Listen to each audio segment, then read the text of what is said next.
Hi everyone, and welcome back to the official English channel. I'm really glad you're here with us today.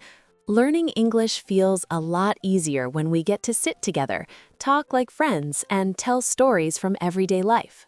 And I'm happy to be here too. Honestly, I've been looking forward to this episode all week. It's one of those topics everyone understands, no matter where you live. Absolutely. And before we dive in, how are you doing today, John?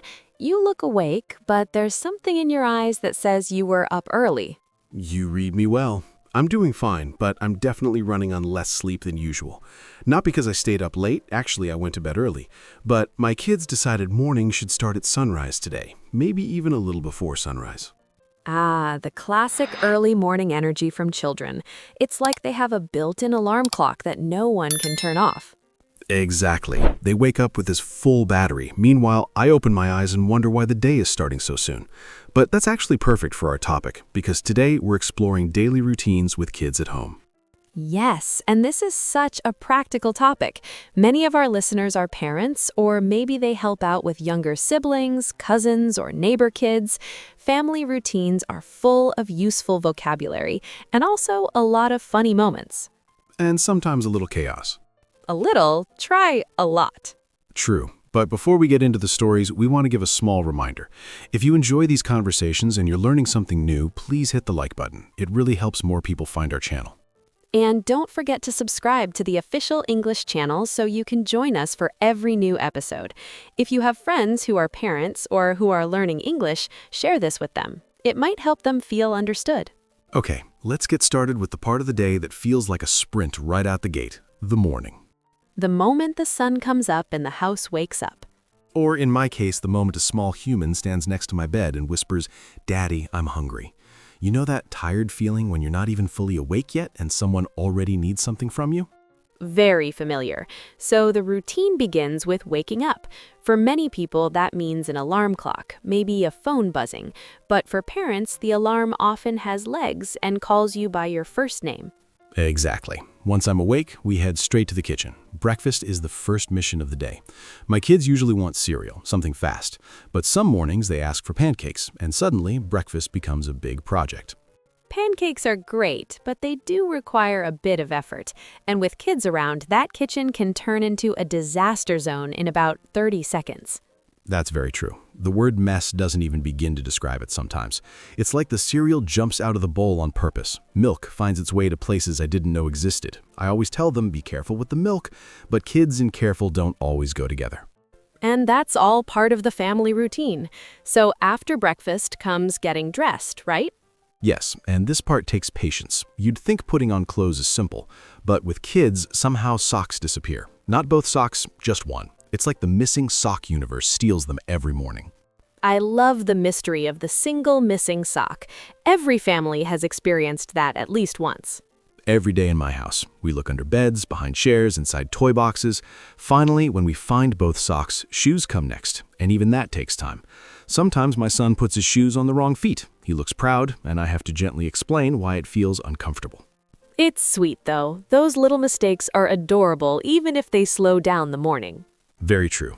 After shoes, we brush teeth. This part is always a mini battle. I try to make it fun by pretending the toothbrush is a little train that needs to visit every station. That gets them laughing and opening their mouths. Turning routines into games is such a great strategy. Kids respond so much better when things feel playful. Exactly.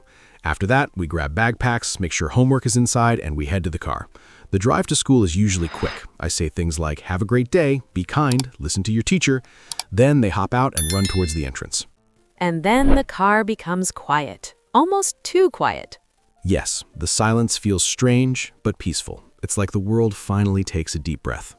After drop-off, some parents go to work while others return home and start chores. And chores are another important word for learners. Yes, chores are small jobs around the house. Washing dishes, folding clothes, vacuuming, wiping down the counters. With kids, there are always clothes to wash. Everything gets dirty so quickly. Stains appear out of nowhere. And then there are toys. The toys, they multiply.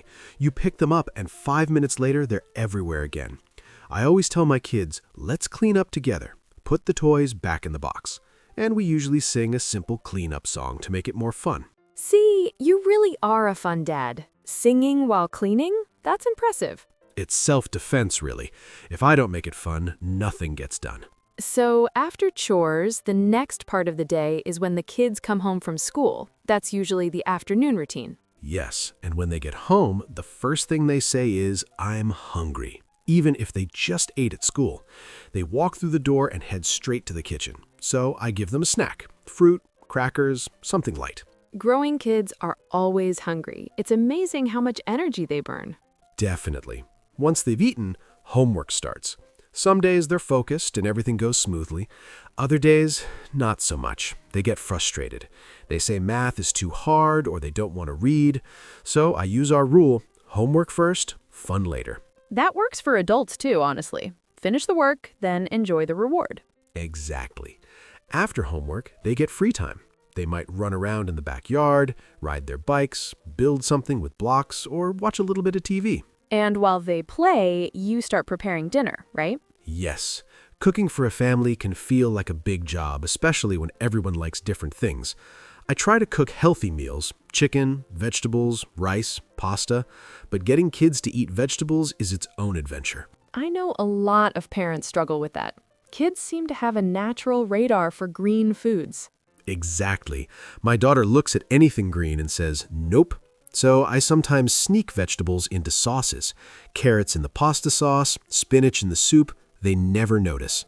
You're basically a secret agent chef. That's the best description I've heard.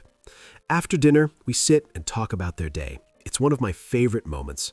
They tell funny stories or they show me something they made at school. Family dinner is such a special tradition. It creates a warm routine where everyone feels connected. For sure. And once dinner is finished, we move into the final part of the day, getting ready for bed. Bedtime starts with getting everything ready for the night. First, it's bath time. The kids run to the bathroom and I fill the tub with warm water. They love bubbles, so of course the bubble bottle comes out. The whole room smells like soap, and suddenly the quiet evening becomes a little water park. They splash, they race their toy boats, and they laugh so loudly that I'm sure the neighbors can hear. Bath time takes a while, but it's one of those moments that feels simple and comforting, like a pause in the middle of a busy day. That sounds really peaceful and fun, too. Bath time can be messy, but it's such a great transition from the energy of the day to the calm of the evening. Exactly. After the bath, we dry off and get into soft pajamas. The kids have their favorites. My son likes pajamas with rockets on them, and my daughter loves the ones with stars. Once they're dressed, we brush teeth again. I remind them why it matters, and they usually cooperate. Sometimes I have to turn brushing into another small game or challenge to keep them interested. I think a lot of parents listening can relate. Bedtime routines take patience, creativity, and a little humor. Once the brushing is done, what happens next? Then we head into their bedroom. The lights are dim and the whole room feels gentle and quiet. They climb into bed and pull the blankets up to their chins. This is the moment they wait for, story time. I sit in a chair beside the bed and open a book. We read stories about animals who go on adventures, or families who live in tree houses, or dragons who sleep on mountains of pillows. The pictures keep them engaged, and the simple sentences help them relax. Reading to kids is such a beautiful ritual, and for anyone learning English, children's books are actually a great tool. They're full of everyday words presented in a fun way. Definitely. The pictures help with understanding, and the sentences are clear. After a few pages, their eyes start to get heavy. Sometimes they ask for one more story. When I can tell they're really sleepy, I tell them it's time to rest. I say goodnight, give them a kiss on the forehead, and wish them sweet dreams. Then I tiptoe out of the room and close the door carefully, hoping it won't squeak. And then the house finally settles down. Yes, I walk into the living room, sit on the sofa, and just breathe for a moment. The whole day runs through my mind. Breakfast chaos, lost socks, homework battles, bedtime bubbles. It's long, but it's meaningful. I know these routines matter. They help my kids feel safe and loved. And even though I'm exhausted by the end of the day, I wouldn't trade it for anything. That's really beautiful. Routines with kids may be busy, but they're full of small moments that create memories. Kids love repetition, and adults benefit from consistency too. It makes life feel more stable and manageable. Absolutely. When the day follows a rhythm, everything feels a little smoother. Even if things go wrong, you know what comes next. And kids thrive on that predictability. It helps them feel confident. Speaking of routines, let's take a moment to go through some of the important vocabulary we use today. These are words listeners can practice in their own homes. We talked about waking up in the morning, having breakfast, getting dressed, dealing with socks and shoes, and doing the school drop-off. Then we mentioned chores like washing dishes, folding laundry, and tidying up toys. Later, we talked about homework, snacks, dinner, vegetables, and trying to keep kids interested in healthy food. Finally, we covered the bedtime routine: bath time, pajamas, brushing teeth, reading stories, and saying goodnight. That's a lot of useful vocabulary. And the best part is that these words appear in everyday life. You don't need a special situation to practice them. You can use them when you clean the kitchen or fold your clothes. You can say things like, "I'm washing the dishes now," or "I'm making dinner," or "I'm brushing my teeth." Exactly, and you can talk to yourself, or your pet, or even a plant. Just hearing yourself speak English helps build confidence. It doesn't matter if no one else is in the room. Speaking of routines, do your weekends look different from your weekdays, Sophia? A little. I try to slow things down on Saturdays and Sundays. I let myself enjoy an extra cup of coffee, and I stay in my pajamas a little longer. I take my time making breakfast. But even on weekends, there's still some structure. Routines help me feel grounded. They give the day a frame even when I'm relaxing. I understand that. Weekends in my house are similar. I wish I could sleep late, but the kids wake up at the same time every day. They have no idea what a weekend is. But the rhythm is different. We don't rush, we don't pack lunches or check backpacks. Sometimes we make a big breakfast together with eggs or pancakes, and then we head to the park. The air feels lighter on Saturdays. Things move slowly. It's a nice change from the weekday rush. Everyone needs a break from routines sometimes. Even just changing the pace can make you feel refreshed. But having a routine during the week helps keep everything organized and running smoothly. Definitely. Without a routine, everything feels scattered. But with kids, routines aren't optional. They help keep the day balanced. Listening to you describe your day makes me feel a little tired, but also really warm inside. Parenting is such a huge responsibility, yet it comes with so many small joys. Even the lost socks and spilled cereal become stories you'll remember one day. That's true. The little things become the big things eventually, and every day has its own rhythm. Well, we're getting close to wrapping up this conversation, but before we say goodbye, we want to ask a question to our listeners. Tell us about your morning routine. Are you the kind of person who moves quickly in the morning, or do you take your time? And if you have kids in your life, do you have any funny stories about messes, lost socks, or busy mornings? We'd love to read your stories. Writing about your routine is a great way to practice English. Don't worry about mistakes, just express your ideas. We enjoy hearing from you. And if you enjoyed spending time with us today, please make sure you're subscribed to the official English channel.